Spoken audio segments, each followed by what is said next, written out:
I just put being an Olympian or Olympic champion on such a high pedestal. I just really thought Olympic champions were superhumans, and I have all these flaws and insecurities, so how will I be that? And I was leaving practice one day and I just heard this voice and it was like, why not you?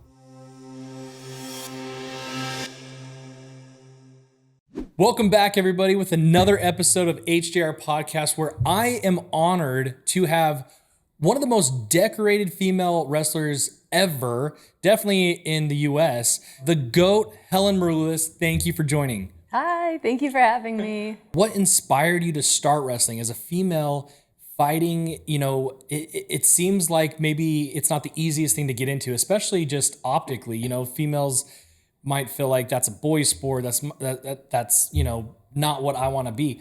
How did you just say, you know what, I'm good at this and I'm going to pursue it? I started wrestling 27 years ago. When I started wrestling, there was only 5 states with state-sanctioned girls wrestling, and where I grew up, Maryland wasn't one of them. Now, today, there's 49 out of 50 states, or I believe we might have just got the 50th state. So it's women's wrestling is the fastest growing sport right now, or one of the fastest. So when I started, I was 7 years old, and my mom just took my brothers to wrestling, and there weren't enough kids on the team. The coach told my mom, hey, just bring my little brother back the following year, and she didn't want to do that. So she told me to take my shoes off and just be my brother's dummy, like his drilling partner. And after 2 weeks of hard work and sprints, push-ups, all the whole 9 yards, I went to my parents and I said, hey, this isn't fair. I'm doing all the work that the boys are doing, but they get to compete and I don't. And so my dad makes this bet with me that I can wrestle one match, and if I win that match, I can continue wrestling. And my track record of sports at the time, because I was 7, but I done everything the traditional girl sports, ballet, dancing, diving, gymnastics, and I would always cry if I was looked at, and I would shut down. Like I was really, really, really shy. So the instructors would basically ask my mom not to bring me back. And so my dad was thinking, like, there's no way that she'll step on the mat. So I accept the bet and I wrestled. That was the only match I won all year. So I won that match. It was the only match I won all year. I was 1-30 my first year, but it allowed me the opportunity to continue wrestling. The bet that changed the world. No, that is my awesome. Life, yeah. So how did it go from obviously winning the crucial match to then, the rest of the season? Did you have to compete against males and females, or were there just all males? It was called GSA, Gaithersburg Sports Association. So it was for girls and boys, but their wrestling was just a male sport. I think there might have been one girl in the couple years that I was starting up there. So I almost always wrestled boys. I trained only with boys, and that was just my experience really all the way up until I was 16 years old and moved away from home. Did you ever get any pushback from family or friends once you won the bet? Not right after I won the bet, but as I got older, yes. And what's interesting about that is that my first year when I was 1-30, it was, oh, wow, that's so cute. Look at the girl, she's trying. And, parents and coaches would high five me and congratulate me. And then the following year when I started winning matches, all of a sudden it completely changed. And it was, I had parents yelling, get that dyke off the mat. I had parents yelling at their sons to make sure they hurt me. When I moved up to Get that what off the mat? Dyke. No way. Yeah, and I remember being like, I don't even know what this word means. Of course. And like my poor parents are just kind of, I'm sure they wrestled with, like, should we even allow our daughter to do this? And so much so that they actually made me quit after the first year, actually. Even though everything was good then, they came to me and they said, we see that you love this sport, but there's no future for you in it. It wasn't an Olympic sport at the time. No colleges had women's wrestling. So they thought, like, this is going to be so weird. Why would we have our daughter grow up and then going through puberty and training with these boys for what, And so obviously I don't have a choice. I'm a kid. I was 7 at the time. And then that summer, the International Olympic Committee announced that women's wrestling was going to be added to the Olympics. So a couple months had gone by, my parents come back and they say, hey, there actually looks like there's going to be a future and an opportunity for women's wrestling. If you want to keep wrestling, you can start again.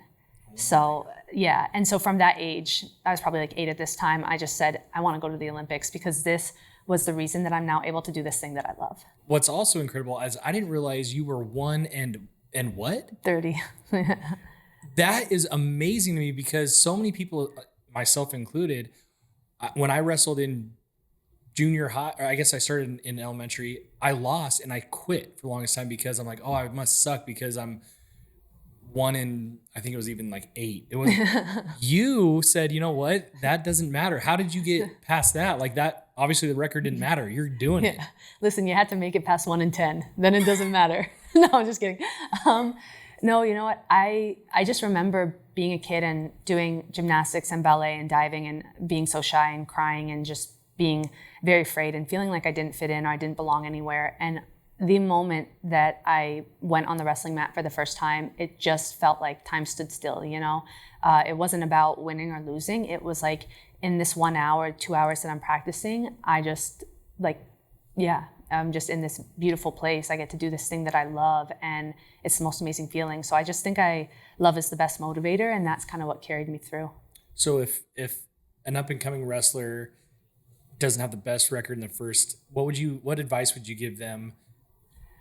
Yeah, no, my advice always is if you love something and you're taking the correct approach towards it, where you're allowing it to shape you and teach you things and grow and learn from it, and it's making you a better person, then like continue with it. You know, it's good for you. Not everything is about winning, and not everything is about, you know, having this outwardly success. It's like some things are just good for our soul. You know, it's just for us. It's for us to enjoy and be happy. And so if you love wrestling, keep doing it. Like, my goodness, what a gift to have something you love. When did you start believing that you could be the best in the world?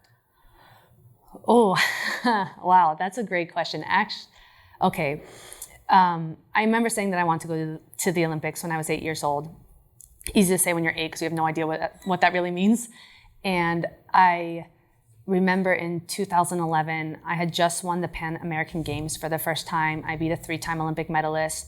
It was my breakout performance, and it was also my first time going for an Olympic spot, and I didn't realize how much pressure and everything that would entail. And I just put being an Olympian or Olympic champion on such a high pedestal that I just felt like I wasn't like what I thought Olympic champions were. And so, you know, there's a quote I love. It says, "Don't compare your behind the scenes to someone else's highlight reel." And I did that a lot. I just really thought Olympic champions were superhumans.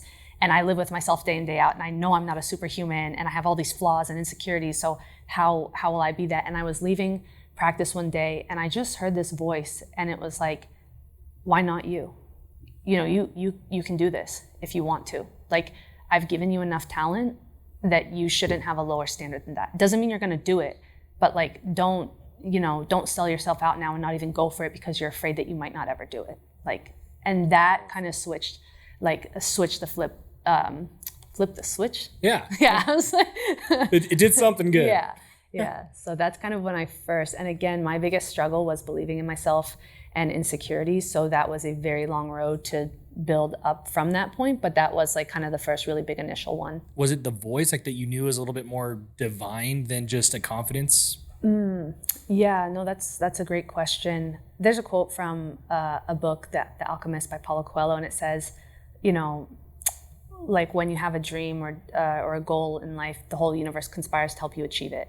And I'm not saying that hold that as truth or anything, but at that time, I had just started believing in God. Like, you know, I got introduced to the Lord about a year before that. And, you know, I think maybe that was one of the first times I kind of like started to hear his voice.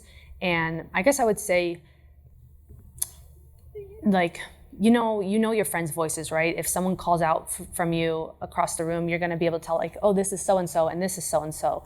I just remember feeling like there's something behind the frequency of this voice or the words of this voice that it's comforting to hear. It's something bigger than myself. It's not what my voice sounds like, because spoke so negatively towards myself. I would have never told myself you can, you know, something like that. And it was just, yeah, I don't know that I have a better way to describe it. No, that's perfect. I mean, you answered my question, because I try to pep myself up a lot, but sometimes it doesn't sink in like that. So yeah, building that relationship with God, kind of going back to early career in high school, you pinned a boy in a tournament that won the year before. Mm-hmm. What was it like going to school? What was it like going to school the next day? I honestly don't remember. I'm sure. I don't know if it's like an ADHD brain thing or what, or I'm just so go, but I don't remember a lot of high school too much. But, you know, I had a really amazing school, and I had a really great group of friends. And even though I would say I was teased maybe, or like not bullied at times on the high school team, but for the most part, they respected me, even if sometimes they didn't show it. It's like high school, immature boys, like, maybe they're picking on you because they respect you or because they know that you're like good. It could be a variety of things. So yeah, I just remember having a good experience in high school. And was it a boy in your school that won the previous year that you beat, or was it a other school boy that you picked? I would say it must have been another school, because I don't think I wrestled anyone at my school that did. Yeah. And obviously wrestling boys, because it was so rare to find probably a female that could give you competition. Do you feel like that gave you an edge once you made it to like Worlds and Olympics? Yeah, that was always the big question growing up. Is it better to train with boys or with girls? And if you say boys, then it sounds like you're saying girls suck, or something like that. But just at the time, I knew of like 2 other girls in the state of Maryland that were wrestlers. So that was the only option. And then when girls wrestling started getting added, you have things where we're so, men's wrestling has been around since 726 BC. Wow. Of course, it's like a better room and a better program because it's established and it's been around.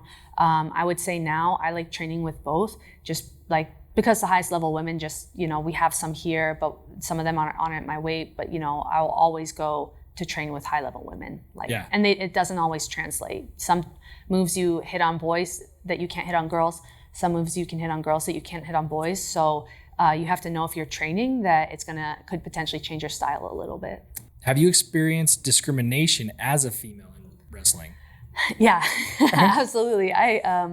It's funny. I think a lot of people don't know this, but the women's wrestling, it debuted at the Olympics in 2004, and up until 2003, they were giving out toasters and vacuum cleaners for women if they won the world championships, but men got cash prizes. Yeah, and then they also, I believe it might have been up until like 2012, maybe even later, but they were giving out a Prettiest Women's Wrestler Award. And they would give out this award at the tournament, and regardless of if you won or lost, you would get this like sash and tiara. For the best looking? Yeah. So it was crazy. And then, there's my first year at university, we had the only Olympic medalist from the Olympics that year in 2008, Randy Miller. And so I'm like, great, if I want to be Olympic champion, like I got to go work with the best. And so she just took this coaching job at this college. So myself and like 4 or 5 other high-level girls, like world medalists, world team members, everything, we go and we follow her. And halfway through the season, the men's college coach says, we've just decided that the men need the practice mats and the women don't, so figure something out. And like we just were, doing like sprints and like these Bulgarian bag, like conditioning workouts. And then we finally got connected with the high school, but they could let us drill at their gym, but like only when they were done using it. So then no one else had a car, so I would drive the girls. It was just, it was just not ideal. And then after that, I ended up going to school in Canada because they had a way better men's and women's program. And their girls and boys actually grow up in middle school wrestling on the same team. And so when I got to college there, the men and women practice at the same time. And if a guy doesn't have a partner or a girl, it wasn't like pulling straws to try to get a guy to work with you. Like so many times I've had to ask someone to go, and then it's like live from the get-go, and I have to prove myself because they're just so pissed that they have to wrestle a girl. And no, with this, it was a totally different experience. And when I went to school in Canada. Canada. Yeah. Okay, a little bit ahead of the curve than America. Yeah. So then in America, did you ever get in any fights growing up? I'm not really a fighter outside of the mats. I think wrestling instills like a type of, just self-confidence, and you're like, just because you can doesn't mean you should. But in the wrestling room, I remember specifically there was a 152 pounder. He was a football player, and we were doing chainsaw drills, which is like a top-bottom drill, and the top people in like 4 groups keep rotating through. So you wrestle the same people like once every 4 rounds, and it's nonstop. And so I started on top, and the guy couldn't escape. And I think he was pissed. And so the next round when he started on top, he just cocked back and punches me across the face. What? Yeah, and I was so mad. And so the next round when I was on top again, I let him up, and I saw this pole sticking out of the wall, and I just rammed him through it once he stood up. And then after the coaches were like, listen, you guys need to figure it out, go have a chat. And he's like, all right, I'm not mad anymore. You? And I'm like, no, I'm not mad anymore. And then it was fine. Coolest girl ever. Yeah. No, but what the heck did did anybody else see that? I feel like any of the other decent guys would have stepped in and been like, what the Yeah. I guess not, because we're literally, everyone is in a group wrestling. So, and I think the coaches, they saw it, and I think they were just like, we got to let them work it out. Like, yeah. Crazy. Yeah. And that's funny. When I asked you if you had ever been in a fight growing up, of course it would be with a guy. Like, did you ever fight a girl? No. Of course. No, just guys are punks. I'm sorry. I'm a girl's girl. Yeah, girls are great. Well, I mean, so in that case, did you ever feel isolated socially due to wrestling with girls or with guys? Like, did you ever feel isolated? That's interesting. I honestly think that God maybe placed this just divine grace over my life. Maybe I'm calling it that. Maybe it's just stupidity, or like just being, what do you call it? Not naive, but ignorance is bliss. Yeah. Like just ignorant to certain things. I didn't know. My mom will tell me years later now, and I'm just like, oh, I didn't know that situation was like that. I had a really an amazing friend group of girls, and I just remember wrestling was like my love, like my first love, and then I also loved hanging out with my friends. So I just they were able to separate. Like, you weren't known as like, oh, that's just the wrestler. You were able to be Helen to your friends as well. Oh yeah, good. And like, I wasn't the wrestler then. It was just like, there has to be this good wrestler, but what does that mean? Maybe you stop after high school. I actually remember my mom told me this years later, and I was like, oh, that makes a lot of sense now. But one of the girls' moms really didn't like that I wrestled. And I think she just thought it was like trashy and slutty, and I was doing it for the wrong reasons. And I don't think she wanted her daughter around me as much. And so our group of friends always hang out. We always hung out in a big group. And I just remember I never really went to that girl's house most of the time ever one-on-one as much as the other girls. And so looking back, I'm like, oh, that's interesting, and no shade to the woman's mom. I mean, it like probably sounds weird, like this girl wants to wrestle with boys. And so I think for me, a lot of times I just remember I knew how much I loved it, and I knew how hard I worked, and I knew what my goals were. And I just also knew that you can tell people that, but until they really see it day in and day out, it's just not going to make sense to them. I remember going to the first ever women's Olympic training camp. And so because the first ever Olympic women's team in 2004, since it was brand new, the head coach, Terry Steiner, opened that camp up to any girl. So I had no business being there. I had no qualifications, but I got to go and train and live around our first ever women's Olympic team. And I was about 13 or 14 years old, and it changed my life. And I remember I went back, and the next year at school, during wrestling season, all the guys were like, you're like, and it was always like this, but it was like to an even greater level. They're like, yeah, we love wrestling, but we don't love it like you do. And I was like, no, you guys, there's something even better out there, Oh, heck yeah. So, I mean, kind of gets a little personal. Yeah. Does being such a dominant female athlete change the dynamics of your love life? Yes and no. Yeah. So dating has been kind of interesting. I think as I've gotten older, I start to look back and see patterns. And so I'm always at the belief that I have the power to change and fix anything, and I take the accountability for myself.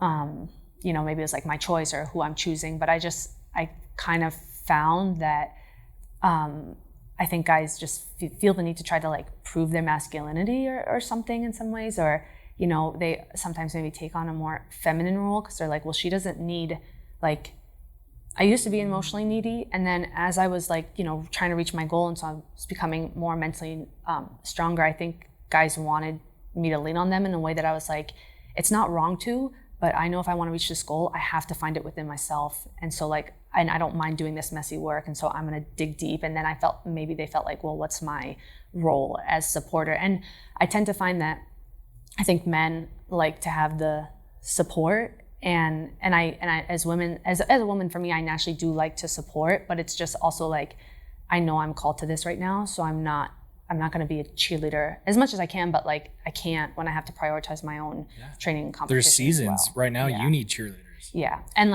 all that to say, there's amazing couples that do it. There's successful athlete couples and everything. So I'm not saying that it's not doable. I just I don't know. In my experience, it's been a little tricky. Makes perfect sense. That would be difficult.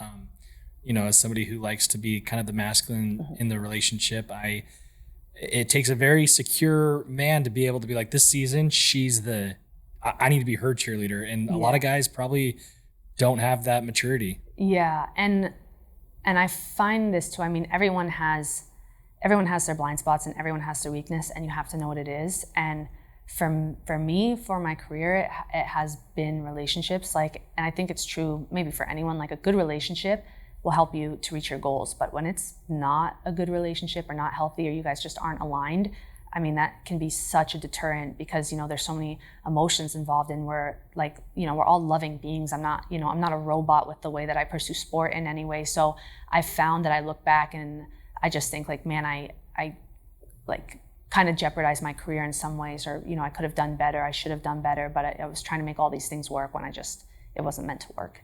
What qualities then do you need that are musts in a man to be successful for you?